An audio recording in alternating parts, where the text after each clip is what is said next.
जी हाँ, युवा दोस्तों नमस्कार और आप सभी का स्वागत है कार्यक्रम युवाणी में। और हम रोज़ कुछ ना कुछ नई जानकारियाँ लेकर आते हैं।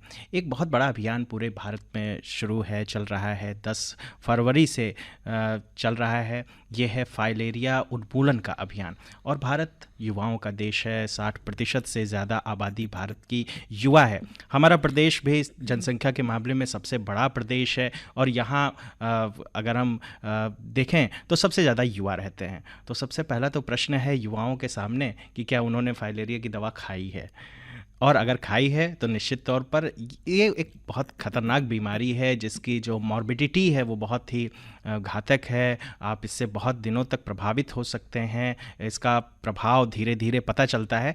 पर मैं कोई डॉक्टर नहीं हूँ और इस विषय में ज़्यादा जानकारी के लिए, ऑथेंटिक जानकारी के लिए आज हम लोगों ने लाइव अपने स्टूडियो में जोड़ा है डॉक्टर तनु जैन जी को, जो भारत सरकार के स्वास्थ्य मंत्रालय के राष्ट्रीय वेक्टर जनित रोग नियंत्रण कार्यक्रम की निदेशक हैं और इन्होंने पूरे भारत का भ्रमण किया है और फाइलेरिया को इन्होंने ये संकल्प लिया है, इनकी टीम ने, इन्होंने, कि भारत से उसकी मुक्ति करनी है, उसको इरेडिकेट करना है। तो डॉक्टर साहिबा, आपका बहुत बहुत स्वागत है आकाशवाणी के कार्यक्रम में। जी नमस्कार। सारे युवाओं को मेरा नमस्कार और धन्यवाद जी। आपको। और एक तरह से कहें तो पूरा उत्तर प्रदेश ही नहीं, पूरा भारत ऐप के माध्यम से आपको सुन रहा है। और आपने विजिट किया जी। कल उत्तर प्रदेश में, आप रहीं, आज भी रहीं। किस तरह का उत्साह इस रोग को नियंत्रित करने के लिए, इसके एरेडिकेशन के लिए आपको दिखा है? जी बहुत अच्छा आपने पूछा मुझसे। तो आज मैं पूरा दिन लखनऊ और इसके आसपास के जो ब्लॉक्स हैं या जो हम इम्प्लीमेंटेशन यूनिट्स कहते हैं उनको विज़िट किया मैंने। और हमारे लखनऊ में रूरल एरिया भी हैं और अर्बन एरियाज़ भी हैं। तो ये पाया गया कि बहुत ही ज़ोर शोर से सरकार काम कर रही है इसके ऊपर, और उत्तर प्रदेश सरकार अपना सारा एफर्ट लगाए हुए है और बहुत सारे विभाग सपोर्ट कर रहे हैं इस कार्यक्रम को। तो जैसा कि बताया गया कि ये मास ड्रग एडमिनिस्ट्रेशन कार्यक्रम है, तो इसमें दवाई लेनी होती है साल में एक बार, और वो साल में एक बार दवाई आपको एक बहुत ही घातक बीमारी जिसको लिम्फेटिक फाइलेरियोसिस कहते हैं, जो कि प्रोजेक्ट होती है हाथी पाँव, जैसे अगर आपने सुना हो, जैसे हम एलिफेंटाइसिस कहते हैं, या फिर मेल्स की जो है वो हाइड्रोसीलिया, अंडकोश में जो सूजन आ जाती है, वो भी एक इसका मैनिफेस्टेशन है। और ये मच्छर के काटने से होती है। तो मुझे लगता है कि बहुत से यूथ को नहीं पता होगा कि ये मच्छर के काटने से होती है, और बहुत सारे लोगों को नहीं पता होगा। तो कभी सोचा नहीं होगा किसी ने कि मच्छर के काटने से एक ऐसी बीमारी हो सकती है जो एक हाथी पाँव होता है और जो अंडकोश में सूजन दे सकता है। तो कैसे मच्छर ये बीमारी पैदा कर देता है। एक कीटाणु होता है माइक्रोफाइलेरिया जिसको कहते हैं, तो ये मच्छर उसको काटने से जब डालता है तो वो ये कीटाणु ब्लड में जाता है और ब्लड के माध्यम से लिम्फेटिक्स में, और वहाँ पे ये बड़ा वर्म बन जाता है और लिम्फेटिक्स को डैमेज कर देता है। तो जहाँ जहाँ लिम्फेटिक्स ज़्यादा होते हैं वहाँ पे ये जाता है और ये डैमेज करके उन लिम्फेटिक्स में ड्रेनेज कम हो जाती है, स्वेलिंग आने शुरू हो जाती है। तो सारे यूथ को जान के ये भी ज़रूरी है, सारे ही लोगों को जानना, कि ये बीमारी लगभग यूथ में ही होती है। 10 या 15 साल के अराउंड अगर आपको मच्छर ने काटा, उस वक्त आपके माइक्रोफाइलेरिया आए और उसके 8 या 10 साल बाद आपको सिम्टम्स आने शुरू होंगे। अच्छा, तो तुरंत कोई जरूरी नहीं है कि तुरंत मच्छर काटे और 2-4 दिन में? नहीं जी, ये बहुत लंबी टाइम की बीमारी है। इसकी लाइफ साइकिल, सारे बच्चे लाइफ साइकिल पढ़ते हैं अपनी अपनी किताब में। तो मच्छर में लाइफ साइकिल होती है इस माइक्रोफाइलेरिया की, बॉडी में लाइफ साइकिल होती है। तो धीरे धीरे ये बड़ा होता है अपनी लाइफ साइकिल के हिसाब से और डैमेज करता चलता है।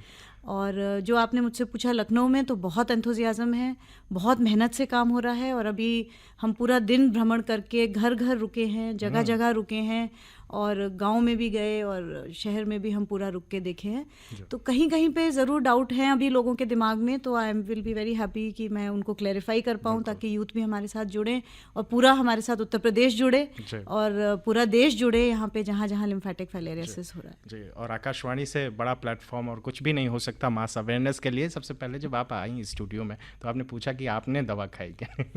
तो इस तरह से बहुत लोग जानते भी हैं कि ये अवेयरनेस का कार्यक्रम और ये MDA जो मास ड्रग एडमिनिस्ट्रेशन का कार्यक्रम चल रहा है, पर लोग घर में रख लेते हैं, दवा नहीं खाते। तो जी। ये कितनी बड़ी समस्या है इसको इरेडिकेशन के ये एक्चुअली बहुत बड़ी समस्या है। देखिए हमारी पॉपुलेशन बहुत बड़ी है। अब घर घर जाके इतनी बड़ी पॉपुलेशन को दवा खिलाना स्वास्थ्य विभाग के ऊपर ये एक बहुत बड़ी जिम्मेदारी है और ये बहुत कठिन काम है। तो 10 फरवरी को इस बारी ये फ्लैग ऑफ हुई कैंपेन और हर स्टेट के चीफ मिनिस्टर्स या हेल्थ मिनिस्टर्स ने इन कैंपेन्स को फ्लैग ऑफ किया। और इसके तहत आप देखिए इतनी सिंपल सी चीज़ है कि इतनी बड़ी भयंकर बीमारी के लिए साल में सिर्फ एक बार दवाई खानी है। आपको वायरल भी होता है, बैक्टीरियल इन्फेक्शन होता है, आप 5 या 6 दिन दवाई खाते हैं। बिल्कुल। और उन दवाइयों के साइड इफेक्ट होते हैं। बट इतनी छोटी सी चीज़ अगर लोग समझ जाएं तो इस देश में जो ये निग्लेक्टेड ट्रॉपिकल डिजीज़ है जो कि इंडिया जैसी कंट्री में नहीं होनी चाहिए। आप सोचिए, आप कंपेयर कर रहे हैं आजकल यूरोप से, अमेरिका से, और देखिए आप खड़े कहाँ हैं, अफ्रीका के साथ इस बीमारी में। बिल्कुल। तो क्यों हमारे लोग इस बीमारी से ग्रसित अभी भी हों, जबकि इतनी अवेयरनेस है और सिंपल सी चीज़ है, बड़ी सेफ दवाइयाँ हैं, साइंटिफिकली प्रूवन है। आपके यहाँ पे लखनऊ में आईडीए चल रहा है, कुछ और ज़िले हैं जहाँ डीए चल रहा है।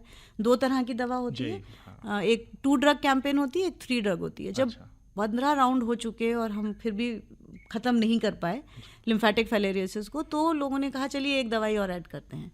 तो तीसरी दवाई, तो लखनऊ में अब 3 दवाइयाँ चल रही हैं जिसका ये 2nd राउंड है। आपके बाकी ज़िलों में भी ऐसा हो रहा है। तो क्यों नहीं अब हम इसको इस साल और अगले साल सारे लोग दवा कंज्यूम करें? क्या ये सिर्फ स्वास्थ्य विभाग की जिम्मेदारी है? ये जिम्मेदारी तो हम सबकी बनती है कि हमारे घर आए। इतना मास मीडिया चल रहा है, इतना कैंपेन चल रहा है, तो खास के आप लोग अपने आप जब बीमार होते हैं अपने आप जाते हैं। अब ये बीमारी जब तक पता चलेगी आपको, it will be too late. उसके बाद कोई इलाज नहीं है। जिस बच्चे को 20 या 25 साल में हाथी पाँव के लक्षण आने शुरू हो जाते हैं, वो 40 या 50 साल उस बीमारी के साथ रहेगा। और किसी किसी में इतनी बुरी हालत हाथी पाँव में हो जाती है कि वो देखने में भी मुश्किल होता है। और उसको आप सोचिए कि उस इंसान को रोज़ सुबह उठ के ये सोचना होता है मैं आज का दिन अपना कैसे निकालूंगा। तो ये इससे छुटकारा पाने के लिए कितना ही सिंपल उपाय है कि मच्छरों का प्रजनन ना होने दें, आसपास सफाई रखें और अपनी ये दवाई जब सरकार खिलाए, अगर आपके यहाँ बाय चांस नहीं आया तो आप ढूंढ के जाइए कि मेरे अंदर अगर वो परजीवी आ गए या रह गए माइक्रोफाइलेरिया, तो मैं कैसे उससे बचूं आगे। तो ये दवाई खाएं, बिल्कुल फ्री ऑफ कॉस्ट उपलब्ध है। जी।